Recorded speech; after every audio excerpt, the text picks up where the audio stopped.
প্রায় ৩.৫ ঘন্টা পর সকাল ৭:৩০টার দিকে নারায়ণগঞ্জের আদমজী ইপিজেডে লাগা আগুন নিয়ন্ত্রণে এনেছে ফায়ার সার্ভিসের ৯টি ইউনিট।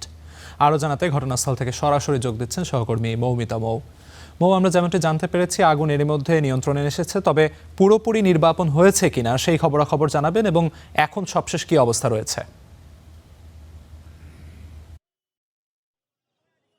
আলিফ, আজ ভোর ৪:১০-এর দিকে এই আদমজী ইপিজেডের অনন্ত ফ্যাক্টরি নামক যে অনন্ত অ্যাপিরিয়ালস রয়েছে সেখানে অগ্নিকাণ্ডের এই ঘটনা ঘটে এবং এর পরপরই কিন্তু যে পার্শ্ববর্তী ফায়ার সার্ভিস ইউনিট রয়েছে তারা সেখানে যোগ দেয় এবং এরপর কিন্তু ফায়ার সার্ভিসের আরও ৮টি ইউনিট সেখানে যোগ দেয় এবং এই মুহূর্তে আমার পেছনে রয়েছে এখনো আগুন ধোয়ার কিছুটা অংশ দেখা যাচ্ছে, যদিও ভেতর থেকে আমরা শুনেছি যে আগুন অনেকটাই নিয়ন্ত্রণে এসেছে, কিন্তু এখন পর্যন্ত আইন শৃঙ্খলা রক্ষাকারী বাহিনী বা ফায়ার সার্ভিসের পক্ষ থেকে আনুষ্ঠানিক কোনো ব্রিফিংয়ে আমাদেরকে আনুষ্ঠানিক ব্রিফিং অনুষ্ঠিত হয়নি। তাই আমরা এখন পর্যন্ত ভেতরের কি পরিস্থিতি রয়েছে সেটি একদম নির্দিষ্টভাবে বলতে পারছি না, কিন্তু কিছুক্ষণ পরেই হয়তো ফায়ার সার্ভিস আনুষ্ঠানিকভাবে ব্রিফিং করবে, তখন হয়তো আমরা পুরোপুরি জানতে পারবো যে আগুনের সূত্রপাত কিভাবে হয়েছিল। এবং আমরা যতটুকু জেনেছি যে একটু আগে আগুন নিয়ন্ত্রণে এসেছে এবং এই মুহূর্তে কিন্তু ইপিজেডের যে মেইন যে গেট রয়েছে, ফটক রয়েছে, সেটি খুলে দেওয়া হয়েছে এবং অন্যান্য ইপিজেডের যে কর্মীরা যারা কাজ করেন তারা কিন্তু এখন ইপিজেডের মধ্যে ঢুকতে পারছেন। তো সেই ক্ষেত্রে কিন্তু বলাই যায় যে আগুন অনেকটাই নিয়ন্ত্রণে এসেছে। এ কারণে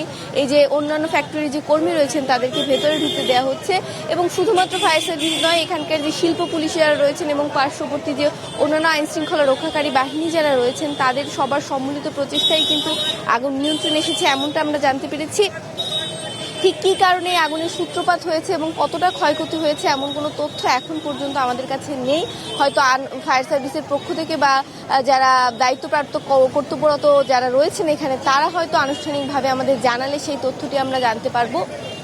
এবং এই মুহূর্তে কিন্তু ইপিজেডের যে অন্যান্য কার্যক্রম রয়েছে সেটি স্বাভাবিকভাবেই আমরা দেখতে পাচ্ছি যে চলছে।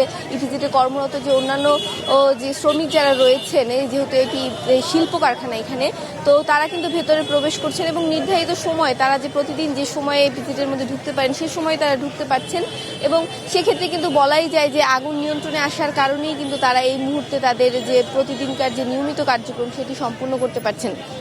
আলিফ, এছাড়াও আজ আমরা ভোর ৪:১০-এর দিকে অগ্নিকাণ্ডের সূত্রপাত হয় বলে আমরা জেনেছি এবং এর পরপরই কিন্তু যে একদম সব থেকে কাছের যে নারায়ণগঞ্জের সিদ্ধিরগঞ্জের যে ফায়ার সার্ভিসের স্টেশন রয়েছে সেখানে যোগাযোগ করা হলে সেখানকার যারা ফায়ার সার্ভিস কর্মী রয়েছেন তারা তৎক্ষণাৎ এখানে আসেন এবং এরপরে আরও ৮টি ইউনিট যোগ দেয় এবং এই মুহূর্তে আগুন অনেকটাই নিয়ন্ত্রণে এসেছে বলে আমরা জেনেছি। আলিফ, আপনাকে অসংখ্য ধন্যবাদ।